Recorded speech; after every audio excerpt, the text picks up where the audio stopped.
नमस्कार, आप देख रहे हैं यूपी विशेष। मैं हूं आपके साथ तुषार कौशिक। कल अयोध्या जाएंगे सीएम योगी आदित्यनाथ। कल दीपोत्सव में शामिल होंगे सीएम योगी। कल दोपहर 3 बजे अयोध्या पहुंचेंगे सीएम योगी आदित्यनाथ। सीएम योगी आदित्यनाथ के साथ राज्यपाल आनंदीबेन पटेल भी मौजूद रहेंगी। रामलला के दर्शन पूजन करने जाएंगे सीएम योगी आदित्यनाथ। कल रामलला के सामने पहला दिया जलाएंगे सीएम।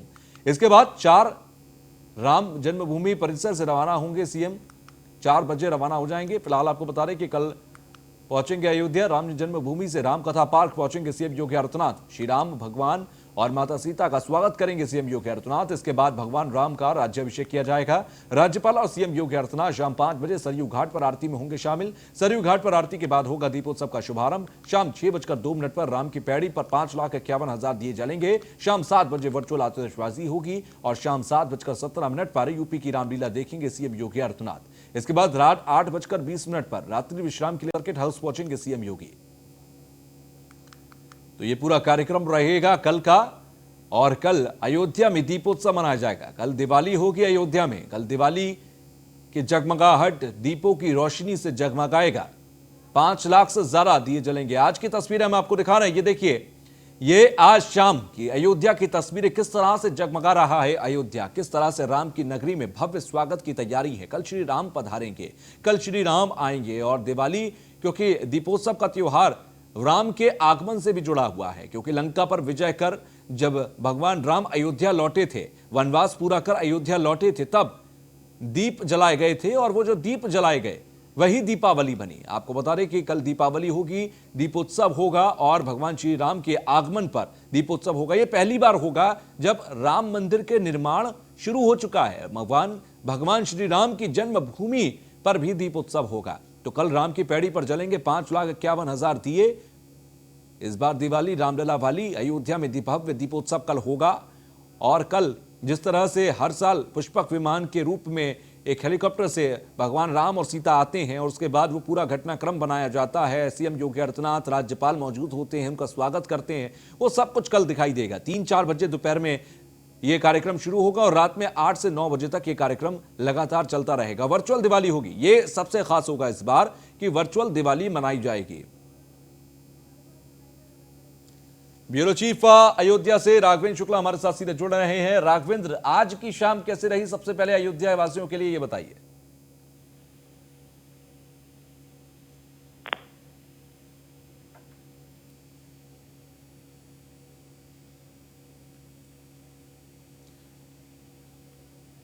कुछ देर के लिए कैमरामैन से कहेंगे कि वो लाइट ऑफ करें और दर्शक लाइट करके दिखा रहे हैं आपको कि किस तरह से जो है रिहर्सल चल रहा है पूरा और लेजर शो के माध्यम से चलाया जा रहा है।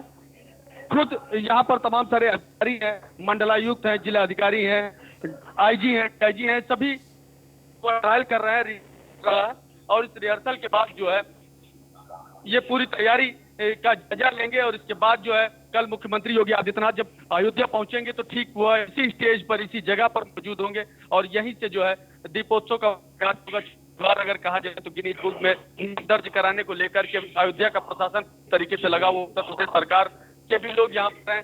पर्यटन मंत्री और अयोध्या के प्रभारी मंत्री नीलकंठ तिवारी भी इस समय अयोध्या में मौजूद हैं। वह भी इस पूरे रिहर्सल का जायजा ले रहे हैं। सर, अच्छा, साथ ही साथ ये जो तस्वीरें आप हमें दिखा रहे हैं, ये बड़ी मनोरम तस्वीर है और कल इससे भी ज्यादा मनोरम तस्वीरें आएंगी। बहुत बहुत शुक्रिया राघवेंद्र हमसे फिलहाल के लिए जुड़ने के लिए। तो भगवान श्री राम और माता सीता का स्वागत करेंगे सीएम योगी आदित्यनाथ। इसके बाद भगवान राम का राज्याभिषेक भी किया जाएगा। तो कल दोपहर 3 बजे से यह कार्यक्रम शुरू होगा जब सीएम योगी आदित्यनाथ पहुंचेंगे अयोध्या और उसके बाद से लेकर रात 8-9 बजे तक एक के बाद एक तमाम कार्यक्रम चलते रहेंगे। तो मुख्यमंत्री योगी आदित्यनाथ ने अयोध्या को वैश्विक स्तर पर नई पहचान दिलाने के लिए कोई कसर नहीं छोड़ी है। प्रदेश में सरकार बनने के बाद से ही उन्होंने अयोध्या में दीपोत्सव और रामलीला मंचन से लेकर कई आयोजन कराए, जिन्होंने वैश्विक स्तर पर अयोध्या को नई पहचान दी। फिलहाल जो भी काम अयोध्या में कराए जा रहे हैं वो मुख्यमंत्री योगी आदित्यनाथ के सपने को अमली जामा पहना रहे हैं। जल्द ही अयोध्या वैश्विक पर्यटन के नक्शे पर अतुल्य होगा।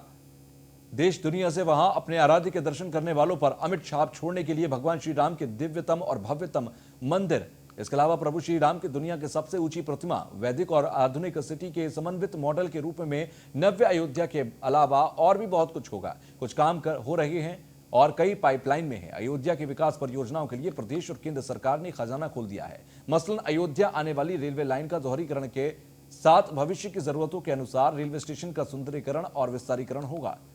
अयोध्या में सुल्तानपुर राष्ट्रीय राजमार्ग NH 330 से एयरपोर्ट तक 18 करोड़ 75 लाख रुपए की लागत से 4 लेन की सड़क का निर्माण हुआ है। राष्ट्रीय राजमार्ग प्राधिकरण अयोध्या धाम से बाईपास के लिए सोहावल से विक्रमजोत तक का रास्ता प्रस्ताव बनाया जा रहा है। करीब 1500 करोड़ रुपए की लागत से रायबरेली से अयोध्या तक की 4 लेन सड़क के चौड़ीकरण का कार्य भी होना है। पिछले दिनों पर्यटन विभाग की समीक्षा बैठक में मुख्यमंत्री ने कहा था कि अयोध्या को पर्यटन के लिहाज से वैश्विक सिटी बनाने के लिए उसी के अनुरूप कंसल्टेंट का चयन करें। सरयू की अविरलता और निर्मलता बरकरार रखने के लिए वहां आधुनिकतम सीवेज ट्रीटमेंट प्लांट लगाएं। अयोध्या में करीब 242 लाख रुपए की लागत से दशरथ महल, सत्संग भवन, यात्री सहायता केंद्र और रैन बसेरा का निर्माण कार्य चल रहा है। 524 लाख रुपए की लागत से ड्राइविंग ट्रेनिंग इंस्टीट्यूट, 197 लाख रुपए की लागत से पंचकोशी परिक्रमा मार्ग का छाजन, दिगंबर अखाड़ा में 288 लाख रुपए की लागत से मल्टीपर्पज हॉल का निर्माण होना है। स्मार्ट सिटी मिशन के तहत सीवरेज और पेयजल के लिए निर्माण होने का काम अलग से है।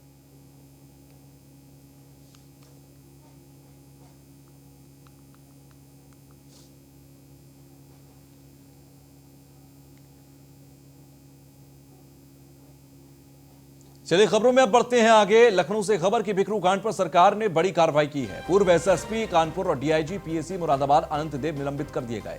झांसी एसएसपी दिनेश पी को दिया जाएगा नोटिस। और चौबेपुर थाना क्षेत्र के विकास दुबे ने की थी 8 पुलिसकर्मियों की हत्या। एसआईटी जांच के बाद सीएम योगी आदित्यनाथ ने कार्रवाई की। बिकरू कांड में कई और अफसर भी निलंबित होंगे। कई एएसपी और सीओ पर आज गिरेगी। तो आपको बता रहे कि चौबेपुर थाना संदिग्ध पाया गया था, लेकिन इसके अलावा कई अधिकारी भी संदिग्ध थे, लापरवाहियां थी और जिसकी बदौलत 8 पुलिसकर्मियों को शहादत देनी पड़ी थी। बिकरू कांड में विकास दुबे ने 8 पुलिसकर्मियों की हत्या कर दी थी और उस मामले को लेकर यहां पर एक बड़ी कार्रवाई हुई है। तो पूर्व एसएसपी कानपुर और डीआईजी पीएसी मुरादाबाद अनंत देव निलंबित कर दिए गए। झांसी एसएसपी दिनेश पी को भी नोटिस दिया जाएगा। चौबेपुर थाना क्षेत्र में विकास दुबे ने की थी 8 पुलिसकर्मियों की हत्या। एसआईटी की जांच के बाद सीएम योगी आदित्यनाथ ने एक बड़ी कार्रवाई की है। एसआईटी जांच रिपोर्ट के हवाले से जो जानकारी सीएम को मिली उसके बाद ये कार्रवाई की गई है। यानी कि अनंत देव, दिनेश पी, ये सभी कहीं ना कहीं लापरवाही या संदिग्धता के तौर पर दोषी माने गए हैं।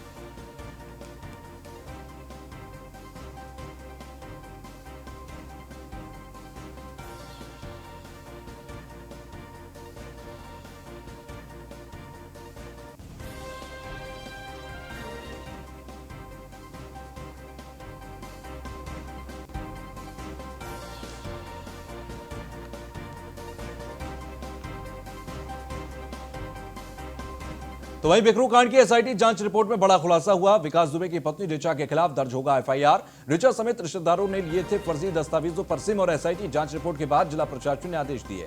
फर्जी दस्तावेजों पर सिम लेने वाले केस दर्ज करने के आदेश हैं। जब वाजपेयी का पासपोर्ट फर्जी दस्तावेजों पर बनवाया गया था। जांच में खुलासा हुआ है कि विकास दुबे की पत्नी ऋचा, मोनू, अरविंद त्रिवेदी, राजू वाजपेयी, विष्णुपाल, दीपक, शिव तिवारी, शांति देवी, खुशी रेखा ने फर्जी आईडी कार्ड पर सिम ले रखे थे। पुलिस ने जब इनके मोबाइल नंबर्स का ब्यौरा निकाला तब ये तथ्य सामने आए। इन सभी के खिलाफ अपर मुख्य सचिव और एसआईटी अध्यक्ष संजय भूसरेड्डी के निर्देशन पर कार्रवाई के लिए कहा गया। वहीं जब जय वाजपेयी के पासपोर्ट के बारे में पता लगा कि आपराधिक इतिहास छिपाने के लिए जय ने फर्जी वोटर आईडी के कार्ड पर पासपोर्ट बनवाया था और पता भी दूसरा था।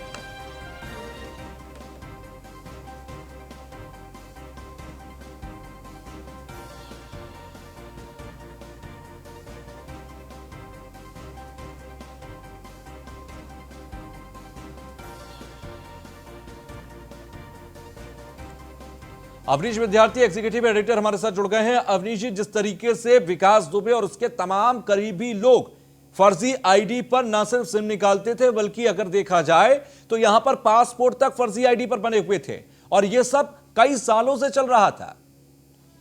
गलतियों का एक पूरा सिलसिला था कानपुर में और इसी वजह से घटनाक्रम जिस तरीके से हुआ, चाहे क्षेत्रीय स्तर पर छोटी छोटी घटनाएं होती रही, लेकिन बिकरू की जो घटना हुई इसमें 8 पुलिस कर्मियों को शहीद होना पड़ा मौके पर बिकरू गांव में। और उस पूरे मामले में ही दुर्दांत विकास दुबे जो है उसकी इनकाउंटर में मौत हुई। कई और भी जो अपराधी थे इस मामले की उनकी भी पुलिस इनकाउंटर में मौत हुई। कुछ जेल की सलाखों के पीछे हैं। जो पूरा मामला था उसमें एसआईटी जो प्रमुख सचिव संजय भूसरेड्डी के नेतृत्व में जांच कर रही थी, उस एसआईटी ने कुछ दिनों पहले ही अपनी रिपोर्ट मुख्यमंत्री को सौंपी थी और उस रिपोर्ट में बहुत साफ तरीके से स्थानीय प्रशासन की लापरवाही, तत्कालीन डीआईजी और एसएसपी के पद पर तैनात अनंत देव तिवारी, उनकी भूमिका को लेकर काफी सारे सवाल उठ रहे थे कि किस तरीके से अपराधियों के साथ उनके साठगांठ रही, काफी नजदीकी रिश्ते रहे, चाहे विकास दुबे का परिवार रहा हो या विकास दुबे के करीबी जय वाजपेयी जैसे तमाम सारे लोग जिनसे उनकी काफी नजदीकियां बताई जाती हैं। इन तमाम मुद्दों को लेकर के एसआईटी ने अपनी टिप्पणी की है। उस घटनाक्रम जिसमें जो शहीद सीओ थे वहां के, उनकी तरफ से देवेंद्र मिश्रा, उनकी तरफ से जो audio calls, SMS chat, WhatsApp chat थी, उन तमाम चैट्स को भी एसआईटी ने अपने एविडेंस में शामिल किया है। और इन तमाम आधारों को देखते हुए जो रिपोर्ट सिफारिश के लिए भेजी गई थी मुख्यमंत्री को, उस मामले में मुख्यमंत्री योगी आदित्यनाथ ने कड़ा स्टेप लेते हुए इस मामले में जो डीआईजी हैं आनंद देव तिवारी, उनको निलंबित कर दिया है। तत्कालीन जो एसपी थे वहां के दिनेश पी, जो इस वक्त झांसी में एसएसपी हैं, उनको भी सो कॉज नोटिस भेजेगा गृह विभाग। इसके अलावा 15 सालों में, बीते 15 सालों में उस इलाके में तैनात एएसपी, सीओ, इंस्पेक्टर, दरोगा, जिस भी स्तर के अधिकारी होंगे, इनके खिलाफ भी विभागीय जांच जो है और बड़े स्तर पर अवनीश जी इन सबकी संलिप्तता पाई भी गई है। तो यही वजह है कि अनंत देव हो या फिर दिनेश पी हो, इन सबके ऊपर कार्रवाई है। जी हाँ, बिल्कुल, क्योंकि एक व्यापक मामला है, ये पूरे सिस्टम के खोखलेपन का मामला है। किस तरीके से एक छोटा माफिया जो जिसकी विसात एक दो क्षेत्र तक सीमित थी, उसने इतने बड़े कांड को अंजाम दे दिया। उसकी वजह सिर्फ यही रही कि स्थानीय स्तर पर लगातार पुलिस, राजस्व विभाग के अधिकारी अनदेखी करते रहे छोटे छोटे मामलों की, चाहे मामले जो है कोटे से जुड़े हुए हों, जमीन के विवादों से जुड़े हुए हों, या आपराधिक घटनाएं हों, किसी को धमकी देने की, लूट करने की, हत्या करने की। ये सब तमाम सारे ऐसे मामले थे जिनके सिलसिले में स्थानीय पुलिस ने बहुत सारी लापरवाहियां बरती। उन सब का पुलिंदा जब इकट्ठा हुआ और एसआईटी ने अपनी जब रिपोर्ट सौंपी है मुख्यमंत्री को, मुख्यमंत्री ने बेहद कड़ी कार्रवाई की है। एक संदेश देने की कोशिश है कि इस तरह के जो भी अधिकारी होंगे, चाहे वो किसी भी स्तर के कितने भी अप्रोचफुल अधिकारी होंगे, सरकार उनके खिलाफ कार्रवाई करने से पीछे नहीं हटेगी। ठीक है, चलिए, बहुत बहुत शुक्रिया हमसे जुड़ने के लिए।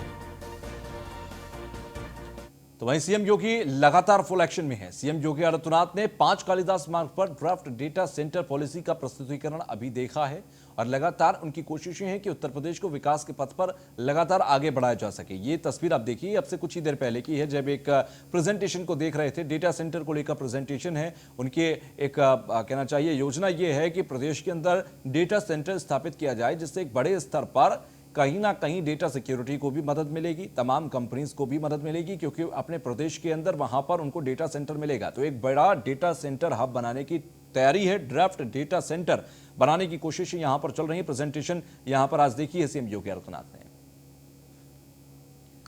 तो अब लखनऊ से खबर ब्रेक के बाद, जहां आम आदमी पार्टी राज्यसभा सांसद संजय सिंह का एक बयान सामने आया कि पार्टी की नीतियों से प्रभावित होकर लोग हमसे जुड़ रहे हैं। आज पीपीपी के लोगों का आम आदमी पार्टी में स्वागत करता हूं। शिवसेना के प्रदेश अध्यक्ष संतोष दुबे भी पार्टी से जुड़ गए हैं।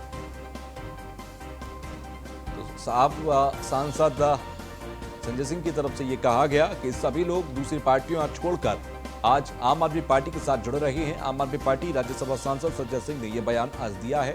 पार्टी की नीतियों से प्रभावित होकर लोग हमसे जुड़ रहे हैं।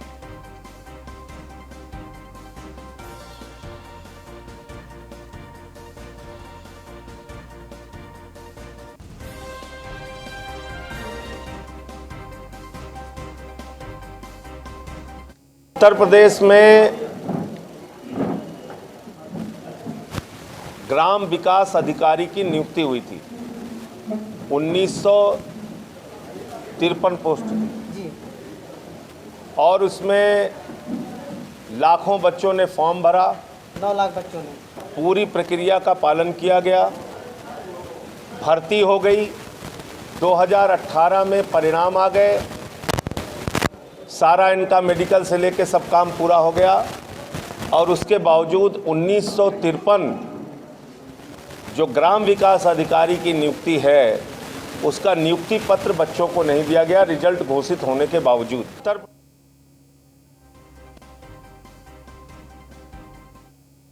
खबर नोएडा से, जहां पर सटोरियों में नहीं है पुलिस का खौफ। सेक्टर 20 में सज रहा है सटोरियों का बाजार।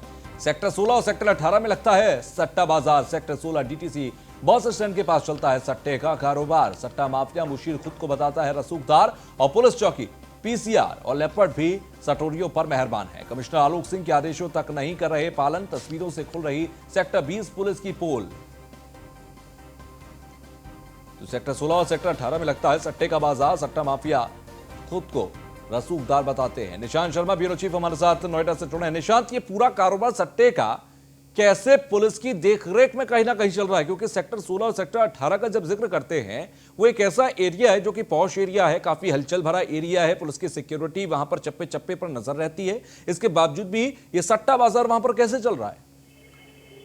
बिल्कुल तुषार, आपको बता दें कि ये नोएडा का थाना 20 क्षेत्र का एरिया है, जहां पर हाई प्रोफाइल एरिया होने के बाद भी इस तरीके से अवैध कारोबार लगातार फल फूल रहा है। जिसके बाद अभी एक दिन पहले कमिश्नर आलोक सिंह ने इसकी बैठक की थी। सारे जोन के अधिकारी जो हैं, तमाम अधिकारी वहां पर मौजूद रहे थे, चाहे वहां पर एडिशनल कमिश्नर हो या फिर अन्य लोग अधिकारी हो या डीसीपी हो, एडीसीपी हो या एसीपी हो। सभी अधिकारियों से बैठक करने के बाद, सख्त निर्देश देने के बाद भी तभी भी लापरवाही लगातार जो पुलिस के लोग हैं, पुलिस के कर्मचारी हैं, वो लगातार बरत रहे हैं। और जिसके बाद थाना 20 क्षेत्र में सेक्टर 16, सेक्टर 18 तमाम ऐसे एरिया हैं जहां पर सटोरियों का यह अड्डा लगातार जो सज रहा है और तमाम तरीके से खुलेआम जो ये अपराधी किस्म के जो लोग हैं वहां पर बैठते हैं, आते हैं और जो अपने जो जीवन भर की जो पूंजी है उसको लगाते हैं और लगातार ये झांसे में देकर उनसे पैसा डकाल लेते हैं। इस पूरे जाल में जो है पुलिस पूरी तरह से मिली हुई है, चाहे सेक्टर 16 की पुलिस चौकी हो या थाना 20 के जो पुलिस के और कर्मचारी हो, इस पूरे जाल में पूरी तरह से मिले हुए हैं। और जिसके बाद ये पूरा जो गंदा खेल है, काली करतूत है, लगातार चल रही है। तस्वीरें साफ कर रही हैं किस तरीके से नोएडा सेक्टर 20 के कोतवाली जो पुलिस है वो किस तरीके से उनकी पोल खुलती हुई नजर आ रही है।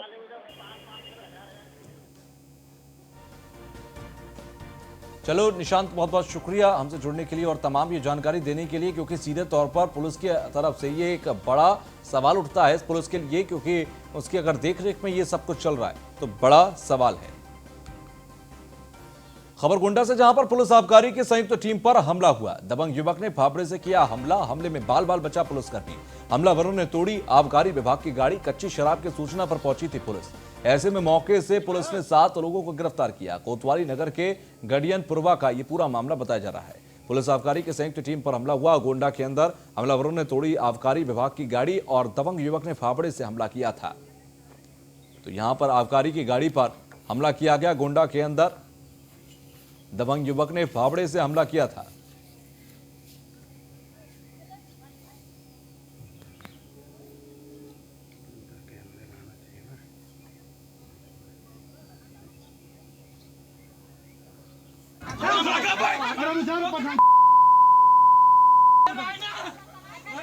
कादिर अंसारी हमारे साथ फोन लाइन पर जुड़ गए हैं। कादिर, कुछ तस्वीरें हम देख रहे हैं, एक फावड़े के साथ युवक ने आबकारी की टीम पर हमला किया, क्या मामला है ये?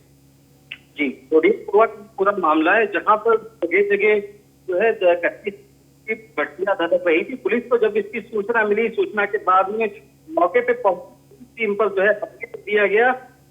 दिन दहाड़े पूरी घटना को अंजाम दिया गया। पुलिस आबकारी की ये टीमें यहाँ पे पहुंची और उसके बाद में यहाँ के लोगों ने फावड़े से प्रहार कर दिया। बल हालांकि पुलिसकर्मी बाल बल बच गया, लेकिन हमले में तो आबकारी की गाड़ियां भी तोड़ी गई। और इस पूरे प्रकरण से जिस तरीके से अभी तक पुलिस ने जो है 7 लोगों की गिरफ्तारी की है। चलिए, शुक्रिया हमसे जुड़ने के लिए, बातचीत करने के लिए।